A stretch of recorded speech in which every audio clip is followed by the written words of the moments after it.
peronistas, y aquí estamos ya en nuestro segundo programa de Alpargatas y Libros. Esta experiencia que hemos dado en nombrar así, porque en una época se decía alpargatas sí, libros no, y nosotros en una síntesis superadora clásica del peronismo que incorpora a la dialéctica griega, junto con las ganas de comer choripán, queremos alpargatas y libros.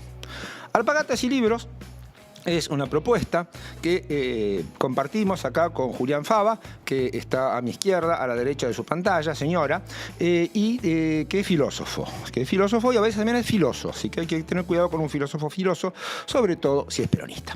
Luego también falta, todavía, pero pronto llegará, nuestra tercer mosquetera, Mariana Gras, para darle ese toque fundamental que sin alpargatas y libros no sería lo que trata de ser. Hoy, un programa de libros peronistas, un programa de lectura peronista, un programa de libros sobre Perón, un programa... ¿Qué diría usted que es alpargatas y libros, señor filósofo? Un modo de habitar el mundo en la forma peronista. Ah, y es ahí cuando te pasa el teléfono la chica. Exacto. Excelente. Muy bien. Entonces, como ven, la chica o quien fuera el peronismo no se detiene. Es algo del orden del orgasmo carismático, uno podría decir también, ¿no? Y eso es lo que decía Perón. Llevo en mis oídos la voz más maravillosa que es la del orgasmo carismático.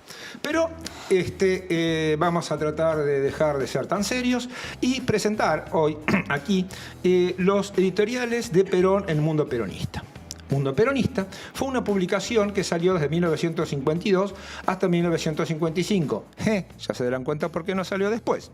En los 92 números de esta revista había siempre un editorial del General o partes de textos de Evita que trataban una determinado problema. Por ejemplo, abrimos aquí los libros en el año 2, número 25 de julio 15 de 1952, ayer nomás, para enterarnos qué dice Perón de la economía social. Ah, ahora se habla de economía social y se habla de un montón de cosas. Perón ya lo había escrito. No es para repetir precisamente lo que haya dicho Perón en ese momento o cualquier otro compañero, compañera, compañera y compañerx, sino básicamente para entablar un diálogo con Perón. Entablar un diálogo crítico, entablar un diálogo constructivo con el general que todos los días tiene cosas interesantes para decirnos. ¿Qué opina? Muchas cosas, pero en particular... Empecemos por la primera. Empecemos por la primera. Hay un editorial de ese año precisamente, del general Perón, de junio de 1952, en el que el general Perón nos habla de la doctrina de la justicia social. Y me quiero detener ahí, porque me parece un concepto muy relevante para esta época en la que tenemos un presidente en la Argentina que le ha declarado la guerra, entre otras cosas, a la justicia social. Y la llama este presidente de la Argentina, que nos gobierna actualmente, dice que es una aberración la justicia social. Y me quiero detener en la justicia social porque Perón dice, entre tantas otras cosas, allí en ese editorial de junio, precisamente, el 15 de junio de 1952, que la doctrina de la justicia social tiene que ver, en primer lugar, con una equitativa distribución de bienes no solo materiales, sino también espirituales y morales. Acá es el primer punto donde me quiero detener, porque Perón dice, me han acusado en mis primeros años de gestión... ¿Me han acusado a usted o a Perón? A Perón, eso dice Perón, cita de Perón. Dice Perón, me han acusado de ser simplemente un materialista, como si las cuestiones materiales no fueran fundamentales para poder en toda su dimensión llegar a eso que Perón llama justicia social o realizar la justicia social. Pero eso no es una... A ver, entonces nosotros tendríamos de un lado lo que es material. Sí.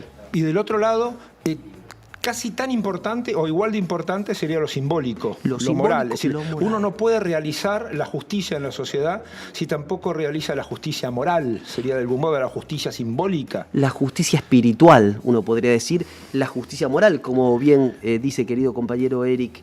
Y aquí, precisamente, dice Perón, la justicia social, en primer lugar, se opone a todo privilegio.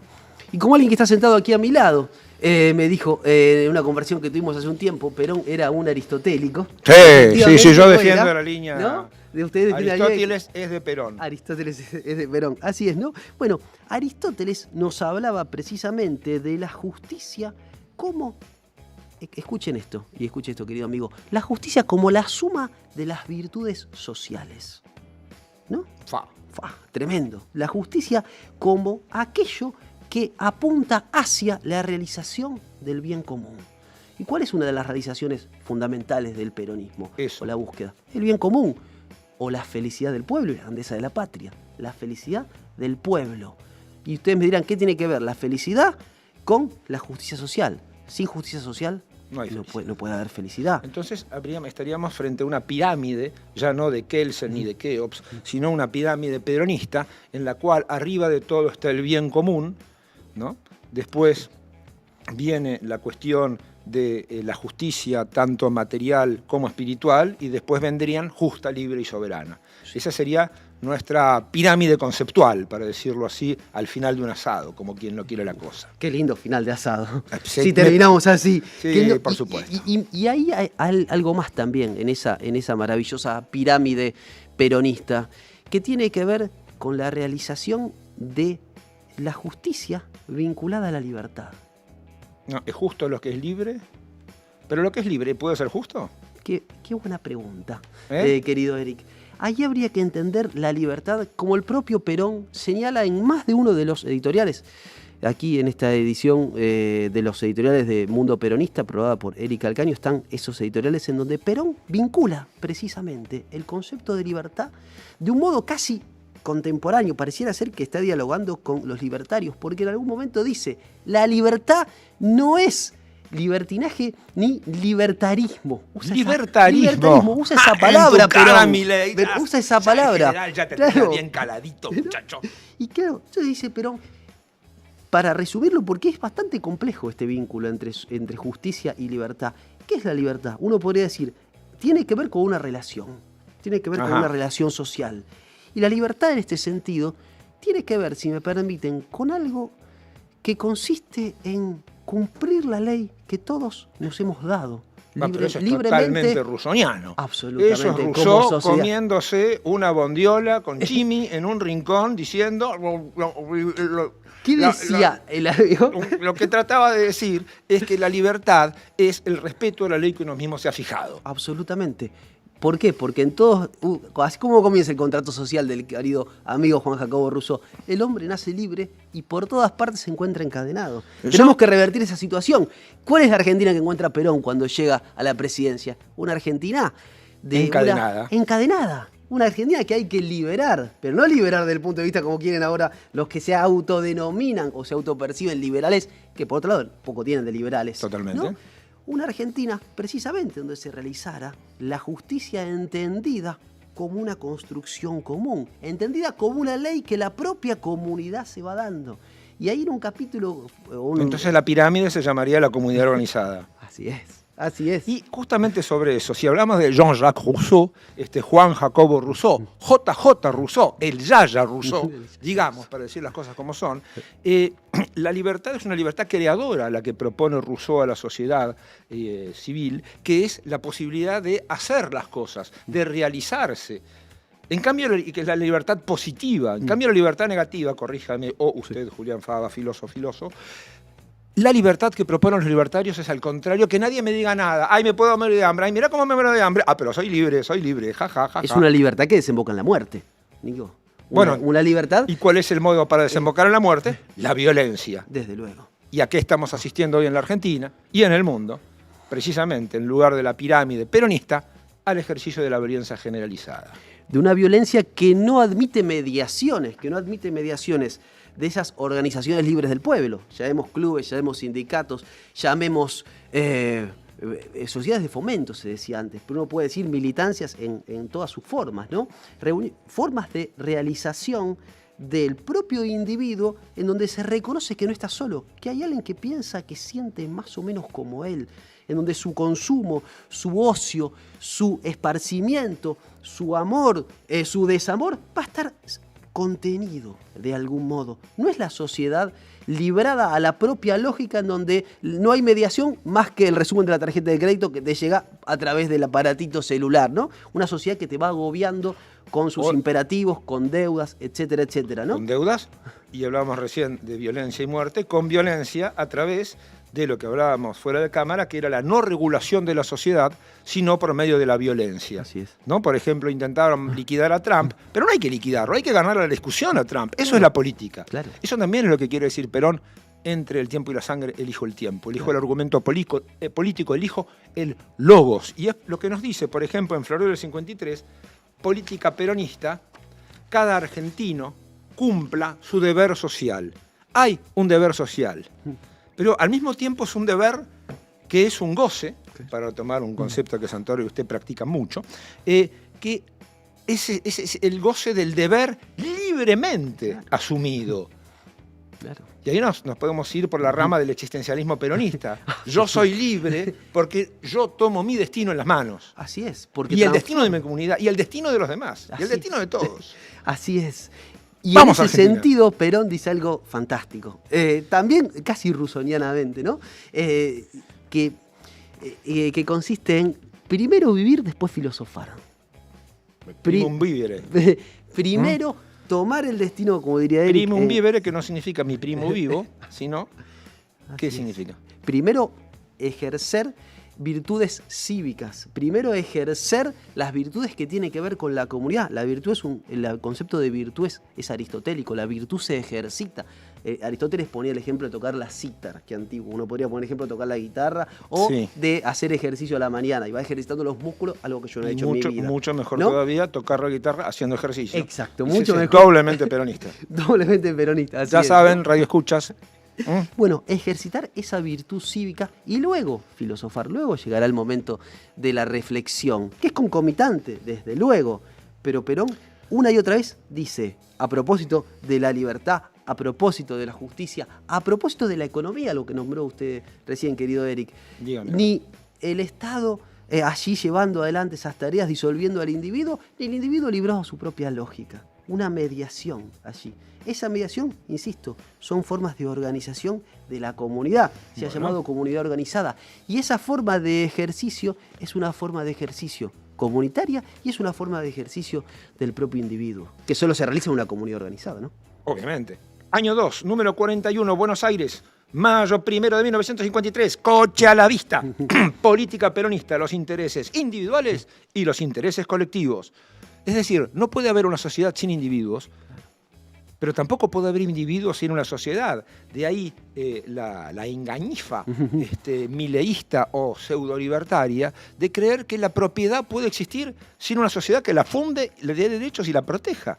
Sin una función social, además. Que es la contraparte que tiene que ejercer la propiedad para poder existir. Desde luego. De lo contrario, si la propiedad es absoluta, si yo puedo hacer explotar una bomba atómica en mi jardín para joder a mi vecino, que ronca, bueno, no, eso no puede ser. Claramente, No. Eso no puede ser. Y en ese sentido, ha dicho el presidente de la Nación, Javier Milei, no existe la sociedad, existen los individuos. Vieja frase thatcheriana. Thatcheriana, desde luego, ¿no? La finalidad eran las almas, decía Thatcher, ¿no? Así es. Del neoliberalismo. En esa disputa por las almas, es en la disputa que está el peronismo, es en la disputa en la que está el general Perón, que uno podría decir, concibe al capital al servicio del hombre, como lo ha dicho más de una vez, no el hombre al servicio del capital. Por eso dice la marcha, combatiendo al capital, no al capitalismo. Exactamente, ¿no? Y eso parece salido de algún discurso de Xi Jinping hoy.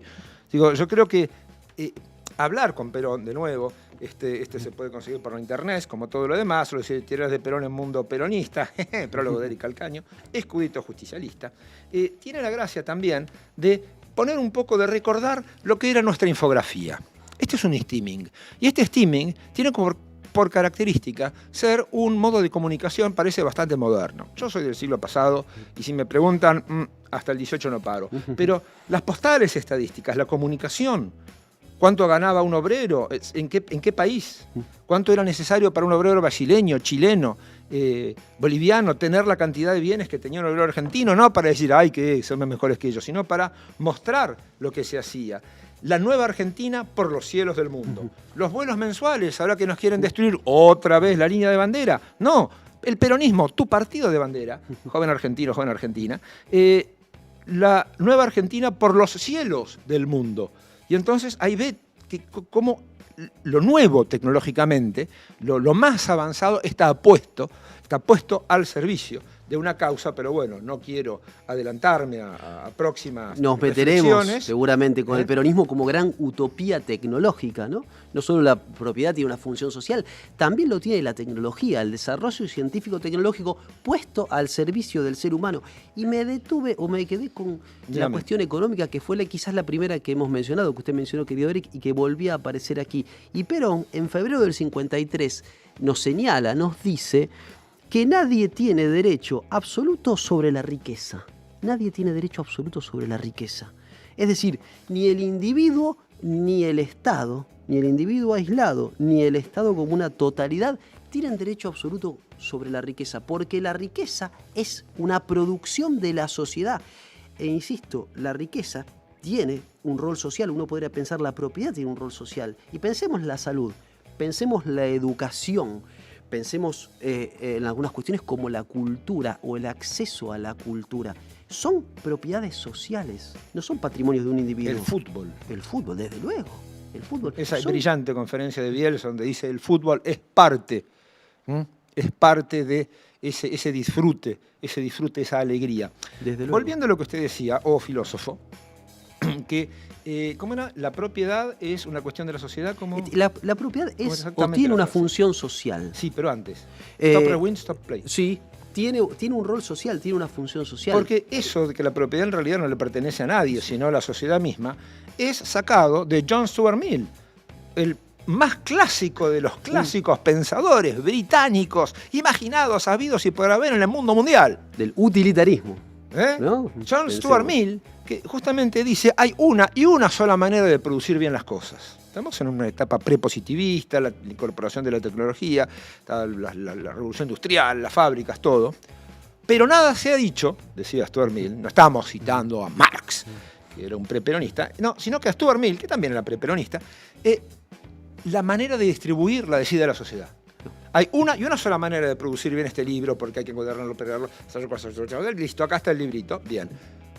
Pero, ¿quién se queda con el libro? ¿A cuánto? ¿Por qué? ¿Cómo? No, eso lo decide la sociedad. Claro. Es decir, una sola buena manera de producir, la mejor.